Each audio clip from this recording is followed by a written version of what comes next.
Olha, então, amanhã é o último dia, último culto de setembro, e depois já estaremos em outubro, final do ano chegando, 2025 indo embora. Vamos cultuar a Deus.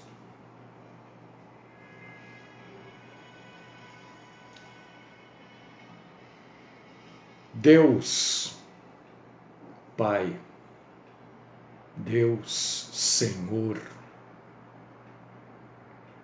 poderoso, grande, Deus maravilhoso, Deus de graça, de poder, de glória, Deus de amor, Deus de santidade, Deus de justiça, Deus de cuidado, Deus que sustenta, Deus que alivia, Deus que fortalece, Deus que dá, Deus que tira. Glórias a ti, Senhor. Graças nós te damos porque pela tua bondade, pela tua compaixão, pela tua misericórdia, conseguimos reconhecer que o Senhor é bom, que o Senhor é o único Deus, não há outro, que o Senhor enviou teu Filho amado, o Filho unigênito do Senhor, para que nós pudéssemos ser salvos das garras do inimigo e do pecado. Graças nós te damos nesta manhã. Agradecemos o Senhor, agradecemos a tua santíssima bondade. Pedimos que o Senhor nos aceite, nos receba como adoradores. Fala conosco, Senhor. Fala. Queremos aprender, queremos crescer na graça e no conhecimento do Senhor. Livra-nos, Senhor, da mentira dos mentirosos, daqueles que enganam, e livra-nos, Senhor, de gostarmos da mentira. Esta é a oração que faço, por mim e por todos os irmãos e irmãs em Cristo Jesus. Amém.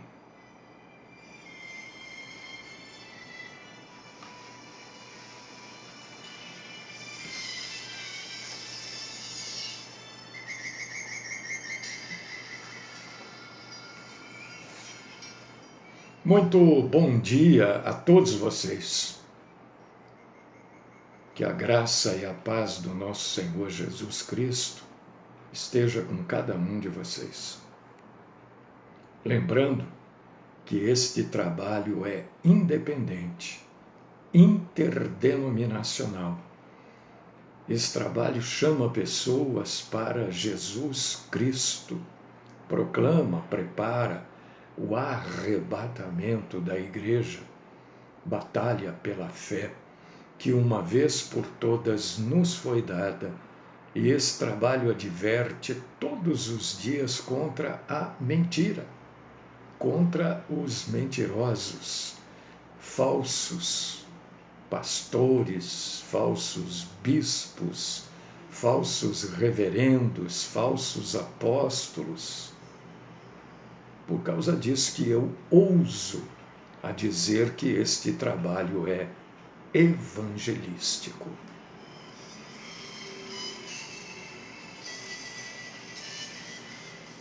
Convidar você para abrir a sua Bíblia. Se você tem a sua Bíblia aí em mãos, abra em Mateus capítulo 26, versículo 11. Se você não puder ler, ouça. Eu vou ler. E a Bíblia diz que a fé vem de ouvir. Aonde diz isso? Romanos 10, 17. A fé vem de ouvir a pregação, e a pregação vem pela palavra do Senhor. Então, se você tem a Bíblia, vamos ler juntos. Se você não puder ler, ouça. Assim diz a palavra de Deus. Mateus capítulo 26, versículo 11. Porque os pobres sempre os tendes convosco, mas a mim nem sempre me tendes.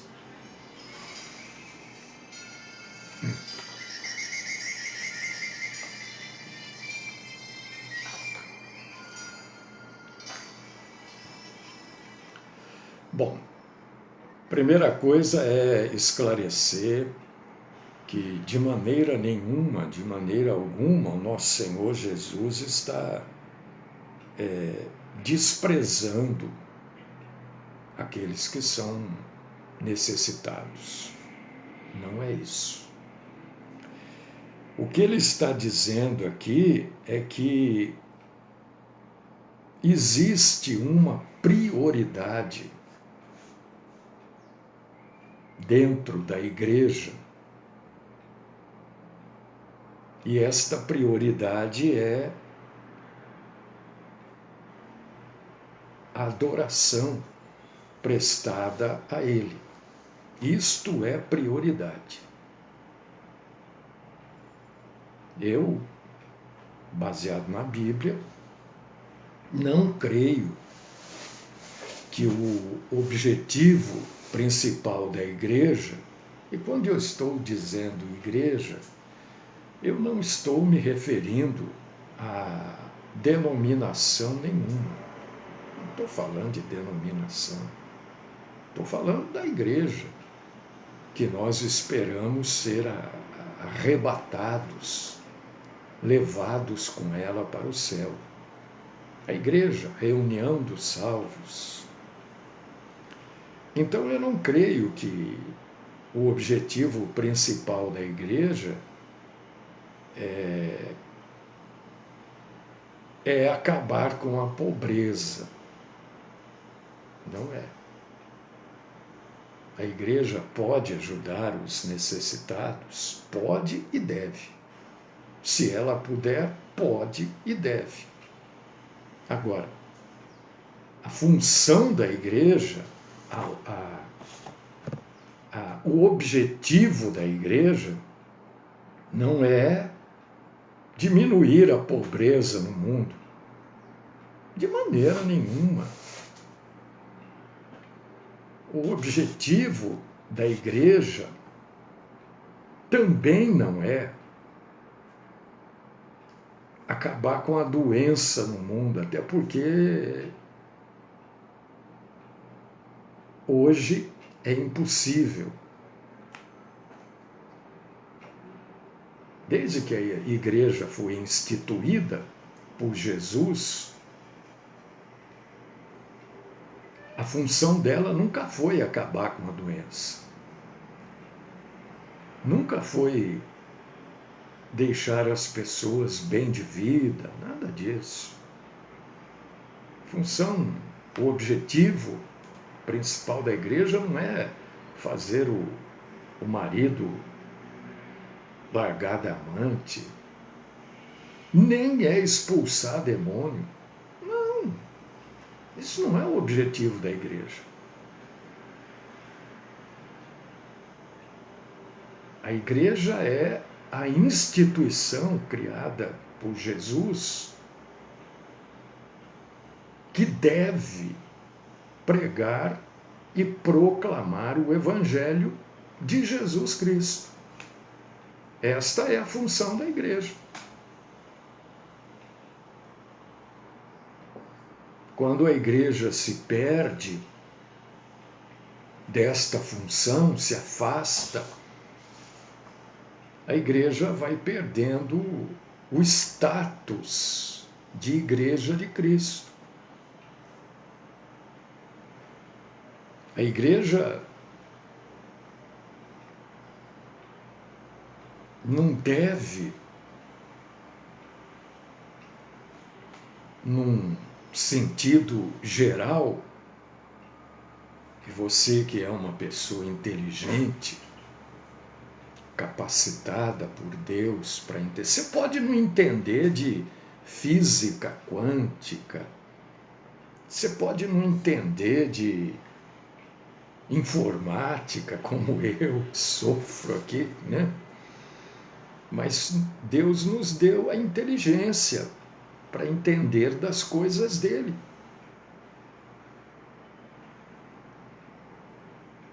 Então a igreja não deve se distrair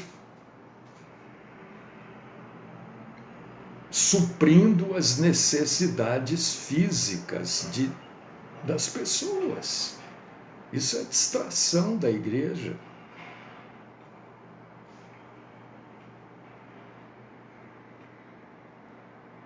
Por quê?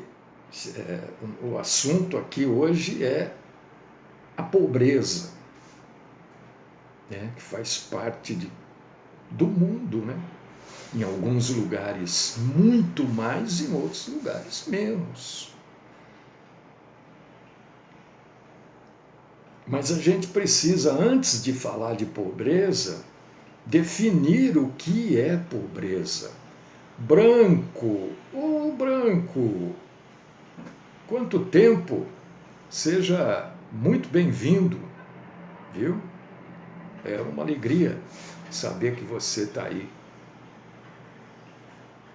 Então a gente precisa, antes de mais nada, ter a capacidade de definir o que é pobreza. Pobreza, vamos deixar bem claro, não é o sujeito que abandona o trabalho, abandona a família e cai na situação de morador de rua. Isso é uma opção de vida. Eu sei. Politicamente não é tratado assim. Mas é opção de vida, ora.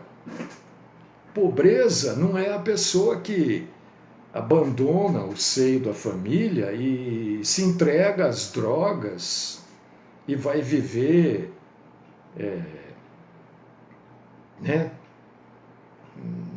junto com usuários, traficantes. Isso não é pobreza. Isso é resultado de uma opção enganosa da vida. Então a gente precisa entender o que é pobreza. Até porque senão, como é que nós vamos fazer? Pobreza, a nossa tendência, eu creio que é da maioria de nós, é definir pobreza ou pensar que pobreza é não ter dinheiro e não ter acesso à saúde.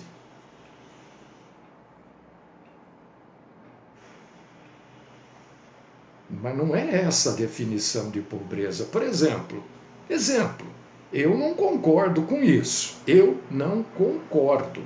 Mas é assim, fazer o quê? Mas eu não concordo. Se uma pessoa opta por ser assaltante e ele é ferido num desses assaltos aí, ele é levado para um hospital, um pronto-socorro, e ele passa na frente de todo mundo para ser atendido. Eu sou contra. Sou contra. Eu acho que ele tem que pegar a fila. Tem que pegar a fila.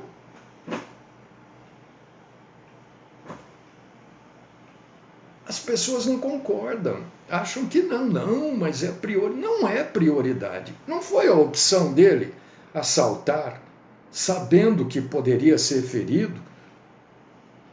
Agora, as pessoas estão lá 4, 5, 6 horas para serem atendidas. Ele chega lá, passa na frente de todo mundo. E aí quem estava 4, 5, 6 horas vai ficar mais 4, 5, 6 horas porque o bandido foi atendido primeiro. Então, veja como a gente não pode classificar pobreza como não ter acesso à saúde, porque nesse caso o sujeito deixou de ser pobre. E passou na frente. Então, não ter dinheiro e não ter acesso à saúde é só uma parte do que é ser pobre. Na verdade, ser pobre, e aí é bom a gente entender isso, porque o Evangelho de Cristo é para um bom entendimento na vida também. Quem não tem, quem não conhece, quem não ouve, quem não curte o Evangelho de Cristo, não tem um bom entendimento da vida. Quando pessoas pobres falam sobre o que é ser pobre, estão falando de pobreza verdadeira, não de pessoas que vivem e não querem trabalhar e não querem ter carteira assinada, porque se tiverem vão perder a ajuda do governo. Está cheio isso aí. Isso aí é para conseguir voto. Isso não ajuda ninguém. Eu sei que a maioria não concorda, mas não é porque as pessoas não concordam que vai deixar de ser. Quando uma pessoa pobre, ela vai falar para você o que é ser pobre, a primeira coisa que ela fala é que é vergonhoso ele querer trabalhar e não ter emprego para ele.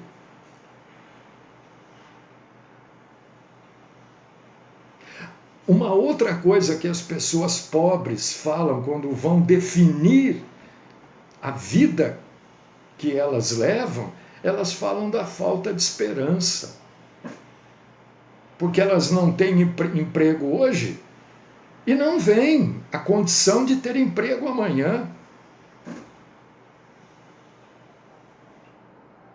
Quando as pessoas pobres vão falar sobre o que é pobreza, elas vão falar sobre isolamento. Elas estão isoladas do resto do mundo, dos remediados. É disso que elas falam, é isso que é pobreza. Cesta básica não resolve pobreza. Resolve a fome de 2, 3 dias, uma semana, não sei. Depende, né? Quantas pessoas tem a família. E também ninguém vive de arroz, feijão, sal, açúcar e farinha.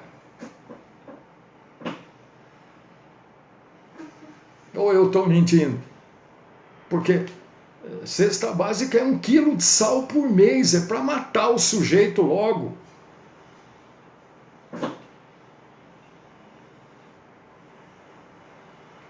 Então, quando a gente entende o que é pobreza, a nossa visão de pobreza começa a mudar. Opa! Esta não é a pobreza que a Bíblia está falando. Esta que eu estou vendo por aqui não é a pobreza que Jesus está falando.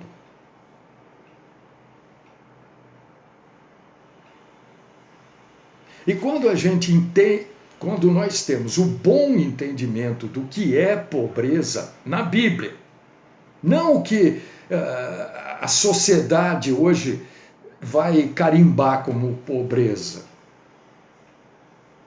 a gente vê, na verdade, que a igreja, não as denominações, hein? A igreja é a resposta para a pobreza real e profunda.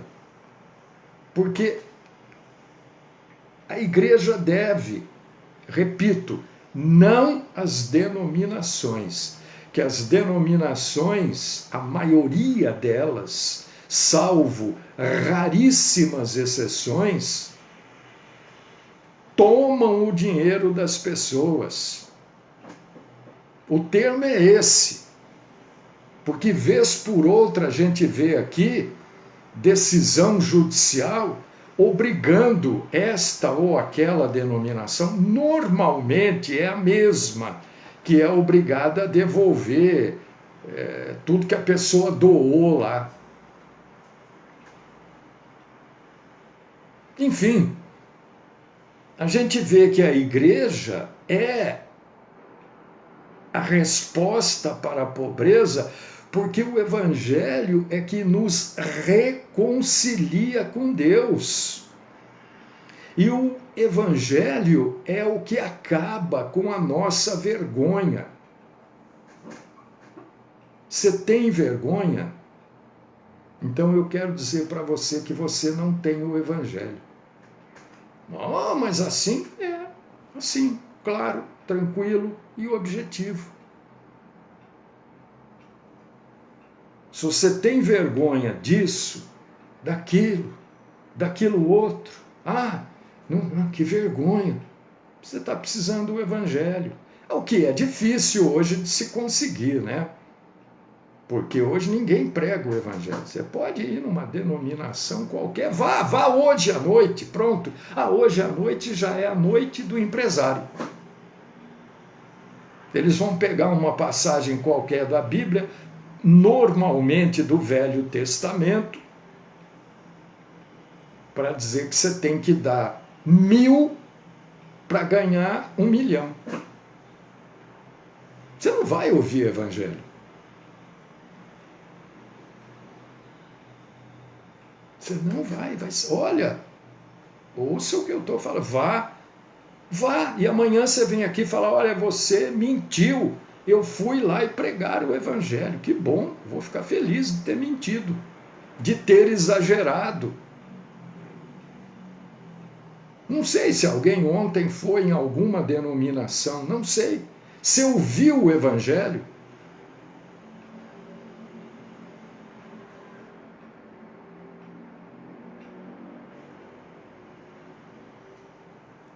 Se você ouviu, você então é uma pessoa feliz.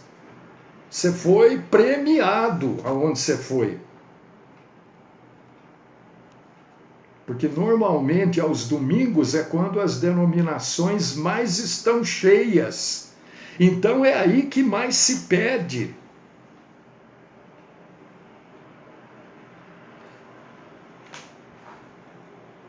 A igreja, na verdade, não denominação, que fique bem claro isso. Eu vou falar, todas as vezes que eu falar de igreja, eu vou salientar que eu não estou falando de denominação. Estou falando da igreja, a reunião dos salvos. A igreja é a resposta de Deus para a pobreza genuína. Não é porque a igreja vai dar, porque a igreja faz café da manhã, porque isso tudo é bobagem, isso não é função da igreja. Mas a gente faz para que os irmãos e irmãs tenham comunhão. Quando a Bíblia fala em comunhão, primeiro que a maioria não sabe nem o que é comunhão. O que é comunhão? Eu não estou dizendo que você é ignorante, não é isso que eu estou dizendo. Eu estou dizendo que passam para a gente definição ou definições de determinados termos que são diferentes da definição que a Bíblia dá. O que é comunhão? É nós estarmos juntos numa comum união, comunhão, uma união em comum, todos no mesmo pensamento. Qual o pensamento que a pessoa tem numa feijoada da igreja? Por favor, né? É chamar a gente de bobo. E a maioria de nós, dentro das denominações, somos chamados de idiotas, de imbecis. Então, definir pobreza no conceito bíblico é difícil hoje.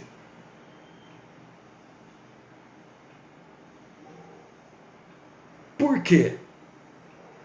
Porque quando você vai mexer com filosofia, e é daí que vem a determinação de pobreza, a filosofia fala que a pobreza ela pode ser absoluta e relativa. Pronto, já começou a complicar.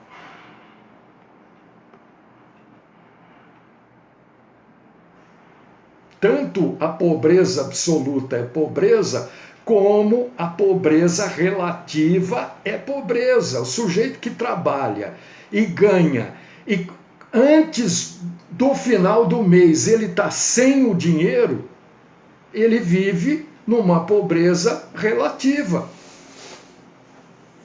É assim que a filosofia define pobreza.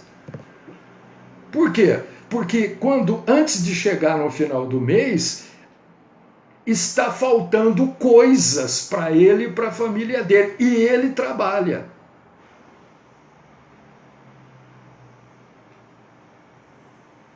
Isto é uma pobreza relativa. Então, apenas ter acesso ao alimento diário não resolve o problema desse que trabalha e quando chega no final do mês, porque normalmente o pagamento é no 5º dia útil, né? O cara não consegue ter dinheiro para chegar no 5º dia útil.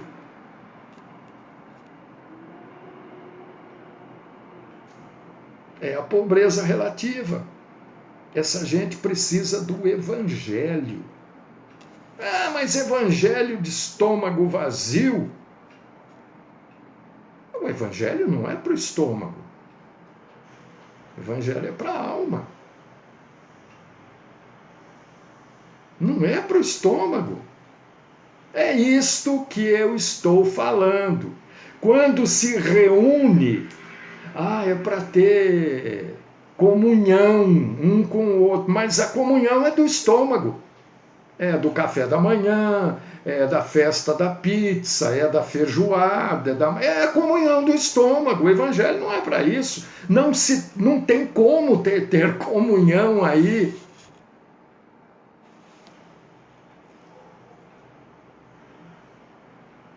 E por essas e outras que a gente erra e fica confuso com relação a como a gente pode diminuir a pobreza. Você viu que quanto mais o mundo se preocupa, entre aspas, em alimentar os famintos, mais faminto tem para ser alimentado. É só você olhar. É só você ver.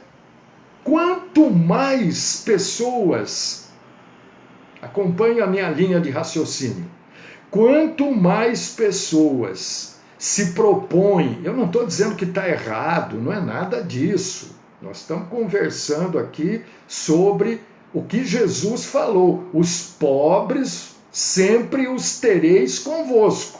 Mateus 26, 11. Quanto mais pessoas se propõem a levar alimento de graça, né, para a população em situação de rua. Agora tem um jeito de falar das coisas, né? E a gente precisa acompanhar esse jeito, né?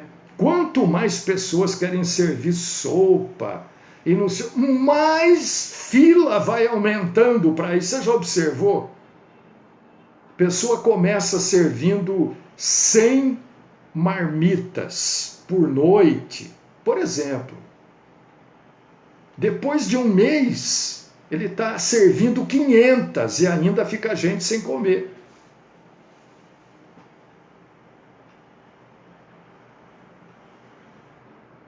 Está errado? Não está. Em momento nenhum eu estou dizendo que está errado. Né? A gente fornece comida. Está errado? Não está errado. As pessoas vão lá, né? Alguns até usam a estratégia, olha, primeiro a gente prega o evangelho, depois a gente oferece comida. Você vê quantos estão lá para ouvir o evangelho e quantos chegam depois só para comida. Porque essas pessoas não querem o alimento de Deus para a pobreza da alma. Elas querem continuar com a alma pobre.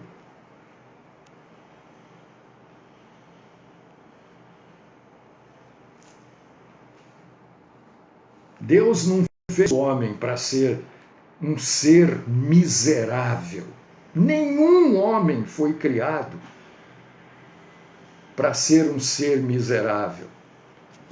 Pessoal que gosta aí de pregar o Velho Testamento, isso aqui, abre aí, Deuteronômio 15, do 7 ao 11. Ao invés de ficar fazendo culto da prosperidade, culto do empresário, instrui.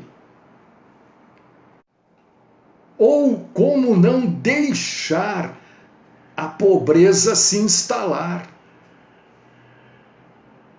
Você vai para Israel, né? Eu não sei hoje, mas você não vê mendigo na rua. Judeu não, pode ser que sejam refugiados e tal, também é muito difícil. Agora, em contrapartida, você vai para o Egito, é o que mais você vê. Está entendendo? Então não adianta essa gente ficar ensinando mentira. O que eles ensinam nesses é mentira. Porque o que precisaria se instalar no mundo é este ensino do próprio Deus para Israel, para que o povo não fosse pobre, para não deixar a pobreza se instalar.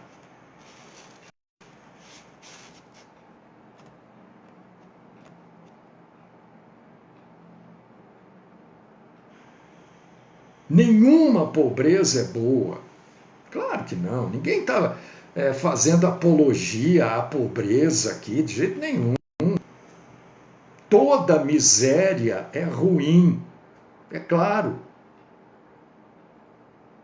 Ninguém está achando bonito aquela situação lá em Gaza. Principalmente nós cristãos não concordamos com aquilo. Né? Crianças morrendo de fome, idosos morrendo de fome, de sede, ninguém está concordando com isso. Mas como que vai desinstalar de Gaza os terroristas? Porque os líderes, você vê, você acompanha. Eu não estou aqui defendendo ninguém, eu estou trazendo informação para você.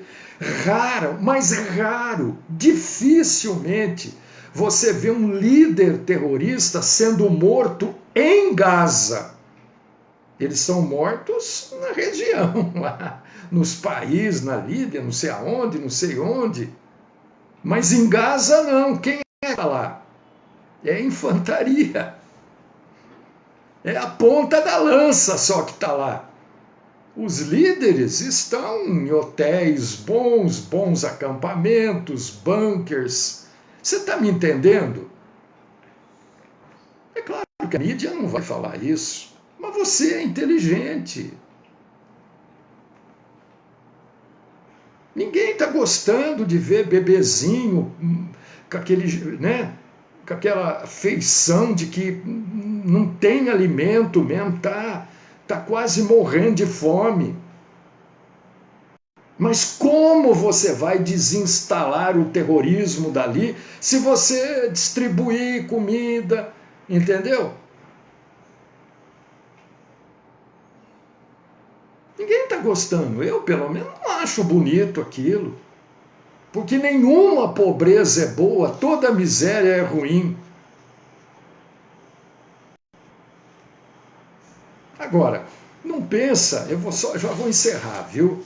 Não pensa que isso acontece só lá em Gaza, não, viu? Aqui no Brasil está cheio, mas está apinhado, ninguém fala nada. A imprensa, né, mostra Gaza, mostra o que Israel está fazendo lá. Não mostra o que os terroristas fazem, muito pouco. E aqui no Brasil, né, nos bairros mais afastados, nas comunidades, né, não sei nem que termo usar, os bandidos também expulsam as pessoas, tomam as suas casas. Hoje, você abre aqui a internet, qual a manchete de hoje? Nos 2 maiores sites do país, que um grande número de proprietários de postos de gasolina foram obrigados a vender os seus estabelecimentos para os terroristas internos aqui do Brasil. E a frase que eles usavam quando iam comprar e queriam e compravam aquele posto pelo preço que eles queriam pagar é: ou vende por bem ou vende por mal. Nós temos isso aqui, do jeito que lá, guardadas as devidas proporções, do jeito que lá em Gaza existem os terroristas, nós temos aqui também. Mas você não vê ninguém falando. É um ou outro, uma manchete ou outra, daqui a pouco já some. Então, o que o Evangelho diz que nós temos que fazer, e é o que eu estou fazendo hoje, porque está em Provérbio 31, nos versos 8 e 9, é: abra a boca a favor do mudo, pelo direito de todos os que se acham desamparados. Abra a boca, julga retamente e faz justiça aos pobres e aos necessitados. É muito bonito, é politicamente correto falar da fome em Gaza. Tá certo, eu também não concordo, não. Mas por que não falamos aqui do nosso quintal aqui? Por que o nosso quintal é tão protegido que ninguém fala? Se é a mesma situação.